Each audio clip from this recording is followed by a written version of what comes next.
എന്ന് വെച്ചാൽ എല്ലാവരെയും പോലെ തന്നെ ഞാനും ആവറേജ് ബിലോ ആവറേജ് ഒക്കെ തന്നെയായിരുന്നു. ഒരു ബിടെക് പഠിക്കുന്ന സമയത്തും അത്രയ്ക്ക് ബ്രൈറ്റ് ആയിട്ടൊന്നും നമ്മൾ പഠിച്ച് അങ്ങനെ ടോപ്പ് റാങ്ക് മേടിച്ച ആളൊന്നുമല്ല. എല്ലാവരെയും പോലെ തന്നെ സപ്ലിയൊക്കെ അടിച്ച് ലൈഫൊക്കെ എൻജോയ് ചെയ്ത് നടന്നു തന്നെയാണ്. എന്തെങ്കിലും അറിയാമെന്ന് വെച്ചിട്ട് നമുക്കൊരു എക്സാമിനേഷൻ ക്രാക്ക് ചെയ്ത് ടോപ്പിലേക്ക് എത്തണമെന്നില്ല. ഡിഫറെന്റ് ലെവൽസ് ഓഫ് എക്സാംസ് ആണ് സാർ എന്ത് ചെയ്തിട്ടുള്ളത്, ക്രാക്ക് ചെയ്തിട്ടുള്ളത്. അപ്പോൾ അതിൻ്റെ ഒരു സ്ട്രാറ്റജി എന്താണ്? ഫ്രം സീറോ എന്ന് തുടങ്ങുക എന്ന് പറഞ്ഞു കഴിഞ്ഞാൽ ഞാൻ ക്ലാസ്സിലും പറയുന്നതാണ്, ഈ ഷോർട്ട് നോട്ട്സ് ഒക്കെ പ്രിപ്പയർ ചെയ്യുന്നതിൻ്റെ ഒക്കെ ഒരു വളരെ ഭയങ്കര ഇമ്പോർട്ടൻ്റ് ആണ്. ഇത് ഓടുന്നവർക്ക്, ഇത് ആൾറെഡി മനസ്സിലാക്കി ഓടുന്നവർക്ക് അതാണ് വീട്. നമ്മൾ ബാക്കി വരണവരെ ഫ്രണ്ടിൽ കയറാൻ വിടരുത് നമ്മൾ.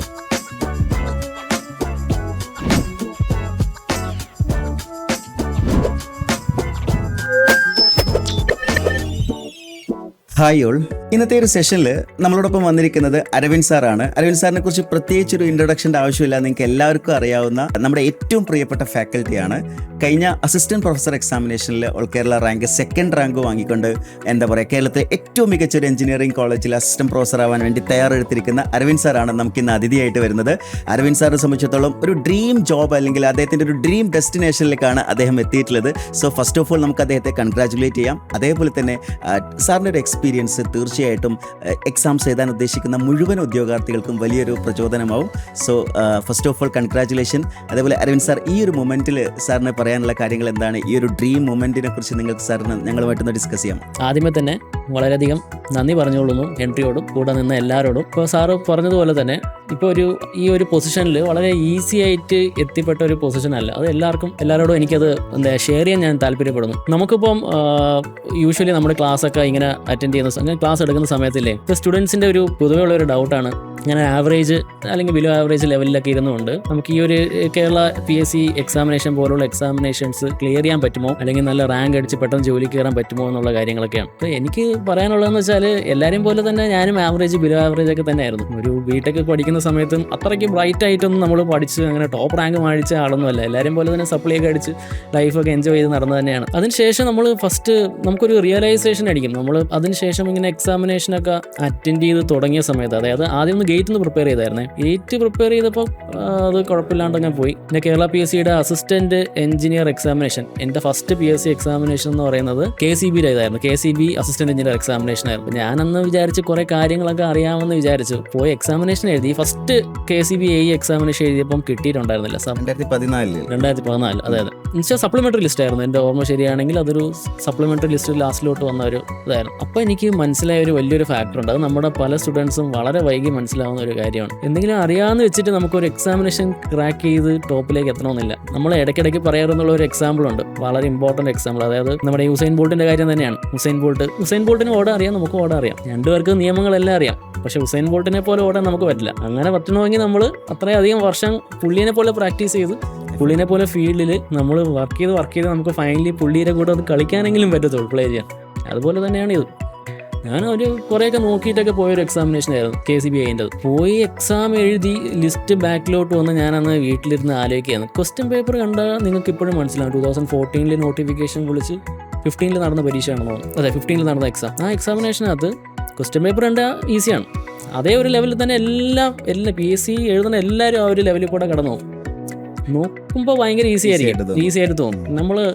അപ്പോൾ നമ്മൾ കുറേയൊക്കെ ഇരുന്ന് പഠിച്ചിട്ട് എക്സാമിനേഷന് സമയത്ത് പോയിരിക്കുമ്പം ഈ ഒരു നോളജ് മാത്രമല്ല, അല്ലാണ്ട് വേറെ ഒരുപാട് ഫാക്ടേഴ്സ് അവിടെ വരുന്നുണ്ട്. നമ്മുടെ പ്രസൻസ് ഓഫ് മൈൻഡ്, അതായത് ആ ഒരു സൈലൻസിലും ആ ഒരു ടൈം ലിമിറ്റിൽ നമ്മൾ പെർഫോം ചെയ്യുന്നോ ഇല്ലയോ എന്നുള്ള ക്വസ്റ്റ്യൻ മാത്രമേ അവിടെ വരുന്നുള്ളൂ. നമ്മളവിടെ പെർഫോം ചെയ്യുന്നുണ്ടെങ്കിൽ പക്ഷെ നമുക്ക് അങ്ങനെ പെട്ടെന്ന് പോയി പെർഫോം ചെയ്യാനും പറ്റില്ല.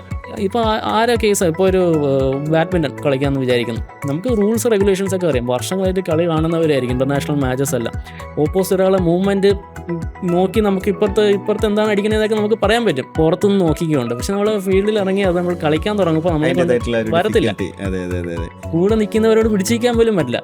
അതുപോലെ തന്നെയാണ് എല്ലാ കാര്യങ്ങളും അങ്ങനെ തന്നെയാണ്. അപ്പം ഇതിലിപ്പോൾ പറയാന്നുണ്ടെങ്കിൽ എനിക്ക് വേറൊരു ഇൻട്രസ്റ്റിംഗ് ആയിട്ടുള്ള ചോദ്യമുണ്ട്. നമ്മൾ ഒരുപാട് അരവിന്ദ് സാറിൻ്റെ പോസ്റ്റേഴ്സ് ഷെയർ ചെയ്യുമ്പോൾ ആയിക്കോട്ടെ, വീഡിയോസ് ഷെയർ ചെയ്യുമ്പോൾ ആയിക്കോട്ടെ, എല്ലാവർക്കും ഉണ്ടാകുന്നൊരു സംശയമാണ്, അരവിന്ദ് സാർ എന്ന് പറയുന്നത് നമ്മുടെ സ്റ്റുഡൻ്റ് ആണോ, അല്ലെങ്കിൽ അരവിന്ദ് സാർ സ്റ്റുഡൻ്റ് ആണോ, അല്ലെങ്കിൽ അരവിന്ദ് സാർ ഒരു ഫാക്കൽറ്റി ആണോ? ആക്ച്വലി അരവിന്ദ് സാർ എന്താണെന്ന് ചോദിച്ചു കഴിഞ്ഞാൽ, കാരണം അതിനൊരു ഇൻട്രസ്റ്റിംഗ് ആയിട്ടുള്ള ഒരു ക്വസ്റ്റ്യൻ ആണ്. എന്താണ് അതിൽ?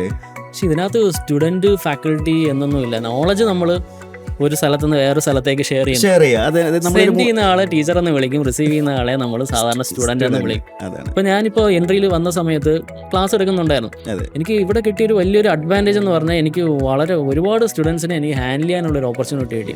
ഇതിൻ്റെ ഒരു അഡ്വാൻറ്റേജ് ആയിട്ട് ഞാൻ കാണുന്നതെന്ന് അപ്പോൾ ഞാൻ ഒരുപാട് കാര്യങ്ങൾ പഠിച്ചും ഒരുപാട് ഹോംവർക്കും ചെയ്തിട്ടാണ് ഓരോ ക്ലാസ്സും എടുക്കാൻ വരുന്നത്. പക്ഷേ എങ്കിൽ പോലും സ്റ്റുഡൻസ് ആ സമയത്ത് ചില കാര്യങ്ങളൊക്കെ ചോദിക്കും. നമുക്ക് ഒരു ഫാക്കൽറ്റി എന്ന് പറഞ്ഞാൽ എല്ലാ കാര്യങ്ങളും അറിയണമെന്നില്ല. എക്സ്പെക്ട് ചെയ്യാത്ത കാര്യങ്ങൾ നല്ല ബ്രൈറ്റ് ആയിട്ടുള്ള സ്റ്റുഡൻസ് ഒക്കെ ഉണ്ടായിരുന്നു. അപ്പോൾ ഇവരിങ്ങനെ ഒരു ക്വസ്റ്റ്യൻ ചോദിക്കുമ്പോഴാണ് നമ്മൾ പഠിപ്പിക്കുന്നതിൻ്റെ അല്ലെങ്കിൽ അതിനകത്തുള്ള ഒരു ലൂപ്പ് ഹോളോ അതിനകത്തുള്ള ഒരു വേറെ ഡയമെൻഷനെ പറ്റിയൊക്കെ ചിന്തിക്കുന്നത്. അപ്പോൾ നമ്മൾ അതിനെപ്പറ്റി ഒരുപാട് പഠിക്കും.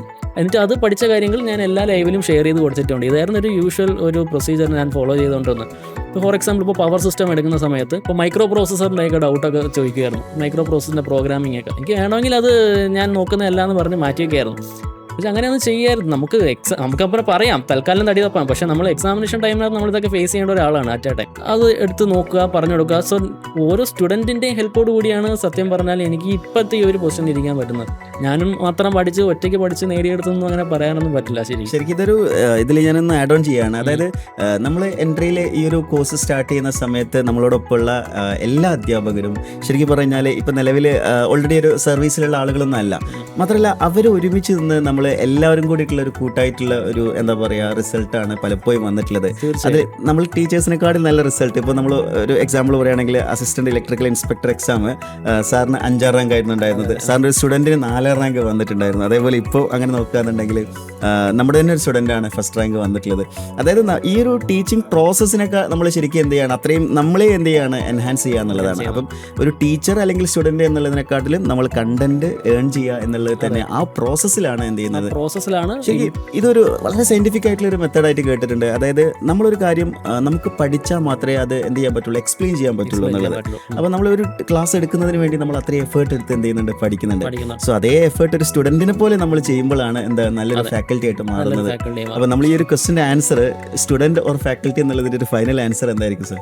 സ്റ്റുഡന്റ് ഓർ ഫാക്കൽറ്റി എന്ന് പറയുന്നത് ഞാൻ അറ്റ് ദ സെയിം ടൈം സ്റ്റുഡന്റും ആയിരുന്നു ഫാക്കൽറ്റിയും തന്നെയായിരുന്നു. ഞാൻ പറഞ്ഞതുപോലെ തന്നെ സ്റ്റുഡൻസിൻ്റെ ഒരുപാട് കാര്യങ്ങൾ ഞാൻ പഠിച്ചിട്ടുണ്ട്. പഠിച്ച കാര്യങ്ങൾ ഞാൻ മറ്റ് സ്റ്റുഡൻസിന് ഷെയർ ചെയ്ത് കൊടുത്തിട്ടുമുണ്ട്.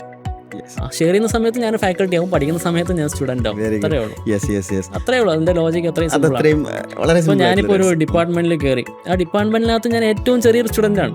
അപ്പോൾ ഇനി അതിനെക്കുറിച്ച് നമ്മൾ പറയാൻ ഉദ്ദേശിക്കുന്നത്, അതായത് സാർ ഇപ്പം കഴിഞ്ഞ assistant electrical inspector exam crack ചെയ്തു. ആ ലിസ്റ്റിൽ ടോപ്പ് റാങ്ക് തന്നെ വന്നു, 5th റാങ്കാണ് വന്നിട്ടുണ്ടായിരുന്നത്. സോ സാറിന് ആ ഒരു എക്സ്പീരിയൻസ്, അതായത് ഒരു അസിസ്റ്റന്റ് ഇലക്ട്രിക്കൽ ഇൻസ്പെക്ടർ ആയിട്ട് വർക്ക് ചെയ്യുന്ന സമയത്തുള്ളൊരു എക്സ്പീരിയൻസ് എന്തൊക്കെയാണ്? എന്തൊക്കെ പുതിയ കാര്യങ്ങൾ പഠിക്കാൻ പറ്റിയിട്ടുണ്ട്? എത്രത്തോളം എക്സ്പ്ലോർ ചെയ്യാൻ പറ്റിയിട്ടുണ്ട്? ഏതൊരു ടെക്നിക്കൽ ഫീൽഡിൽ കയറുന്നതിൻ്റെയും ബേസ് എന്ന് പറയുന്നത് നമ്മുടെ ഈ എക്സാമിനേഷന് വേണ്ടി പ്രിപ്പയർ ചെയ്യുന്നതൊക്കെ തന്നെയാണ്.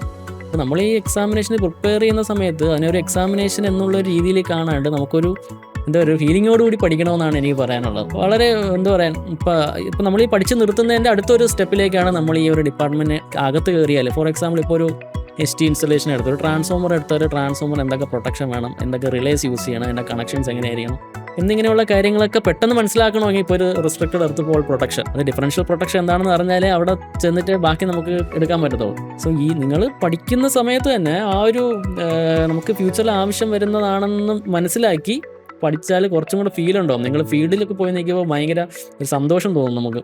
അത് പലപ്പോഴും നമ്മളിങ്ങനെ ചിന്തിക്കാറുണ്ട്, നമ്മൾ പഠിച്ച കാര്യങ്ങളൊന്നും നമുക്ക് റിയൽ ലൈഫിൽ അപ്ലൈ ചെയ്യാൻ പറ്റിയിട്ടില്ലല്ലോ എന്നുള്ള രീതിയിൽ. സാർ ഇപ്പോൾ പറയുന്ന ഓരോ കാര്യങ്ങളും നമ്മൾ മുമ്പ് ബിടെക്കിന് പഠിച്ച കാര്യങ്ങൾ അതിപ്പോൾ റിയൽ ലൈഫിൽ സാർ എന്ത് ചെയ്തുകൊണ്ടിരിക്കുകയാണ്, അപ്ലൈ ചെയ്തുകൊണ്ടിരിക്കുകയാണ്. ശരിക്കും എനിക്ക് അതൊരു ബെനിഫിറ്റ് ആയിട്ട് തോന്നുന്നുണ്ട്. അത്യാവശ്യം എക്സാമിനേഷൻ സമയത്തൊക്കെ നല്ലോണം പഠിപ്പിക്കാൻ പറ്റിയതിലും നല്ലോണം പഠിക്കാൻ പറ്റിയതിലും. പിന്നെ നമുക്ക് ഈ ബിടെക് ഒക്കെ പഠിച്ചുകൊണ്ടിരിക്കുന്ന സമയത്ത് നമുക്ക് ആ ഒരു മൈൻഡ് സെറ്റിലായിരിക്കും. ഇച്ചിരി മാർക്കൊക്കെ കുറഞ്ഞു പോയെന്ന് പറഞ്ഞ് വിഷമിക്കേണ്ട കാര്യമൊന്നും സത്യം പറഞ്ഞാൽ ഇല്ല. അതിലൊന്നും ഒരു കാര്യമില്ല. അത് കഴിഞ്ഞിട്ട് ജസ്റ്റ് പിക്കപ്പ് ചെയ്ത് നമ്മൾ എടുക്കുന്ന എഫേർട്ട് തന്നെയാണ്. അതിൽ എനിക്ക് വേറൊരു കാര്യം കൂടി ചോദിക്കാനുള്ളത്, ഒരു പക്ഷേ ഉദ്യോഗാർത്ഥികൾക്ക് ഏറ്റവും കേൾക്കാൻ താല്പര്യമുള്ള ആൻസർ ആയിരിക്കും. സാറ് പമ്പ് ഓപ്പറേറ്റർ ആയിട്ടാണ് ആദ്യം കയറിയിട്ടുണ്ടായിരുന്നത്. കേരളത്തിലെ പമ്പ് ഓപ്പറേറ്റർ അത് ഒരു IT ലെവൽ പോസ്റ്റാണ്.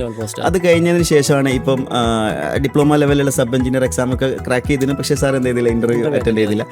അതിനുശേഷം AE ലെവൽ എക്സാമിലുള്ള assistant assistant electrical inspector exam, APWD crack ചെയ്തു. അതെ. അതിനുശേഷം മേ ബി ഒരു ഡ്രീം ജോബ് എന്നുള്ള രീതിയിൽ അസിസ്റ്റന്റ് പ്രൊഫസർ ഈ ഒരു തസ്തികയും, അതായത് ഡിഫറെന്റ് ലെവൽസ് ഓഫ് എക്സാംസ് ആണ് സാർ എന്ത് ചെയ്തിട്ടുള്ളത്, ക്രാക്ക് ചെയ്തിട്ടുള്ളത്. അപ്പോൾ അതിൻ്റെ ഒരു സ്ട്രാറ്റജി എന്താണ്? പലരും ചിന്തിക്കുന്നത് നമ്മൾ ഈ ഒരു എക്സാമിന് സബ് എഞ്ചിനീയർ അതിന് മാത്രം പഠിച്ചാൽ മതിയോ, അല്ലെങ്കിൽ ഇൻസ്പെക്ടർ എക്സാമിന് വേണ്ടി മാത്രം പഠിച്ചാൽ മതി. ശരിക്കും ഏത് രീതിയിലൊരു പ്രിപ്പറേഷനാണ് ഇതുപോലുള്ള കോമ്പറ്റേറ്റീവ് എക്സാംസിൽ ഒരു കോമൺ സ്ട്രാറ്റജി ആയിട്ട് പറയാൻ പറ്റുക? സ്ട്രാറ്റജി എന്ന് പറഞ്ഞു കഴിഞ്ഞാൽ ഞാൻ ഓൾറെഡി പറഞ്ഞു, നമ്മുടെ ഈ ഒരു എക്സാമിനേഷൻ്റെ സിലബസ് മാത്രം പഠിച്ച് വെച്ചിട്ട് കാര്യമില്ല. അതിനെ നമ്മൾ അപ്ലൈ ചെയ്യാനുള്ളൊരു ടെക്നിക്കുണ്ട്.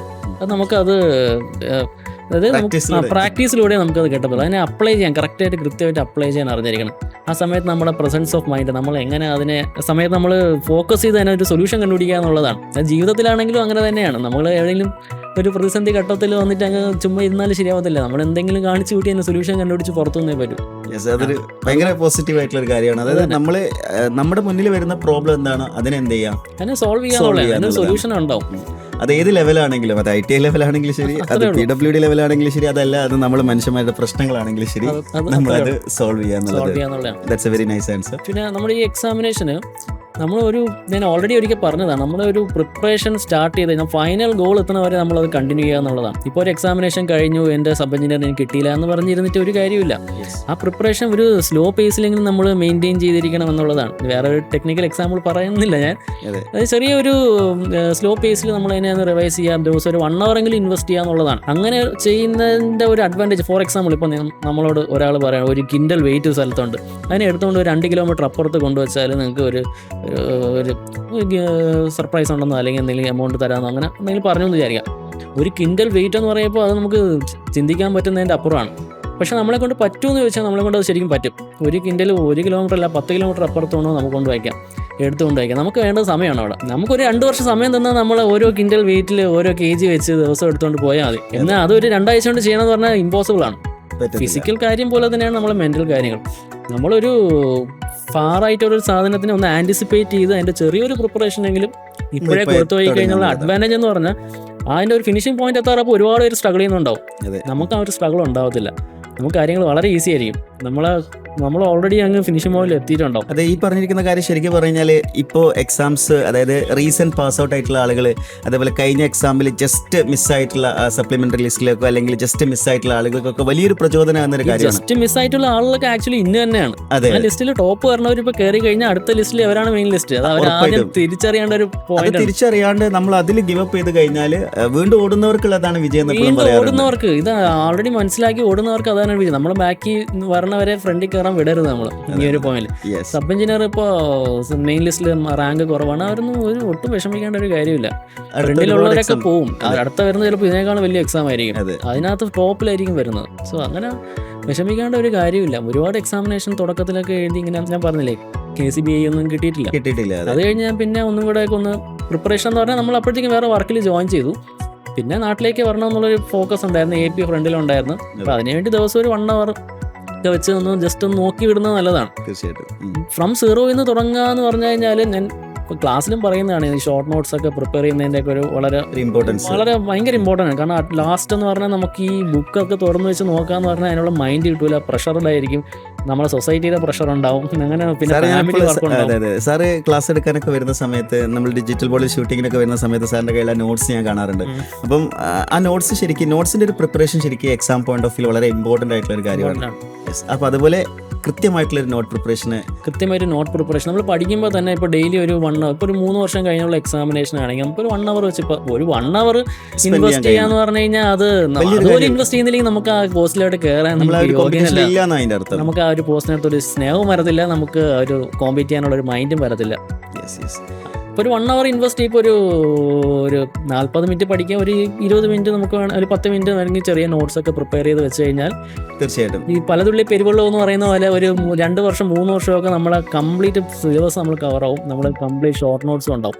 പിന്നെ അതിനെ ഒന്ന് റിവൈസ് ചെയ്യുക, എക്സാമിനേഷൻസ് അറ്റൻഡ് ചെയ്യുന്ന വെച്ചാൽ മോക്ക് എക്സാമിനേഷൻസ് ഒക്കെ ഉണ്ടല്ലോ, അത് അറ്റൻഡ് ചെയ്ത് നമ്മൾ ഓരോ എക്സാമിനേഷൻ കഴിയും തോറും നമുക്ക് അറിയാത്ത ഏരിയ നമുക്ക് തന്നെ തിരിച്ചറിയാൻ പറ്റും.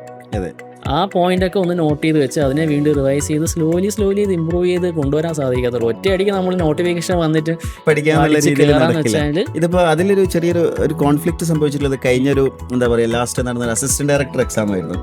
അവര് സിലബസ് കൊണ്ടുവച്ച് 100% എന്ത് ചെയ്തു അങ്ങോട്ട് ചേഞ്ച് ആക്കി എന്നുള്ളതാണ്. പക്ഷെ അങ്ങനെ ഒരു ചേഞ്ച് ബാക്കിയുള്ള എക്സാംസിൽ ഒന്നും വരാൻ സാധ്യത ഇല്ല എന്നുള്ളത് നമ്മൾ എപ്പോഴും നമ്മൾ സ്റ്റുഡൻസിന്റെ അടുത്ത് പറയാറുണ്ട്.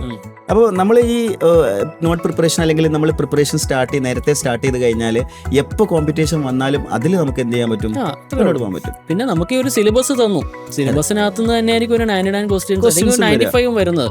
5 ക്വസ്റ്റ്യൻ ചിലപ്പം ഔട്ട് ഓഫ് സിലബസ്. നമ്മൾ അതും കൂടെ ഒന്ന് നമ്മൾ വെൽ പ്രിപ്പയർഡ് ആണെങ്കിൽ നമുക്ക് അതും കൂടെ അങ്ങ് ഈസി ആയിട്ട് കവർ ചെയ്യാന്നുള്ളേ ഉള്ളൂ. അതൊന്നും ആരും അറ്റൻഡ് ചെയ്യില്ല. ഫോർ എക്സാമ്പിൾ ഇപ്പോൾ ഇലക്ട്രിക്കൽ ഇൻസ്പെക്ടർ, AP ഇതിനൊക്കെ ജനറേഷന്റെ സിലബസിൽ പോലും വരില്ല. ക്വസ്റ്റ്യൻസ് ഉണ്ടാവും, ഒരു ക്വസ്റ്റ്യൻ കാണും. അതങ്ങ് കിട്ടിക്കഴിഞ്ഞാൽ നമുക്കൊരു ബോണസാണ്. നമുക്ക് പഠിച്ച കാര്യങ്ങൾ ചിലപ്പോൾ ആ സമയത്ത് കയ്യിൽ നിന്ന് പോകും. പഠിക്കാത്ത ഈ കാര്യങ്ങളൊക്കെ ബോണസായി കയറി. വരും. അതെ.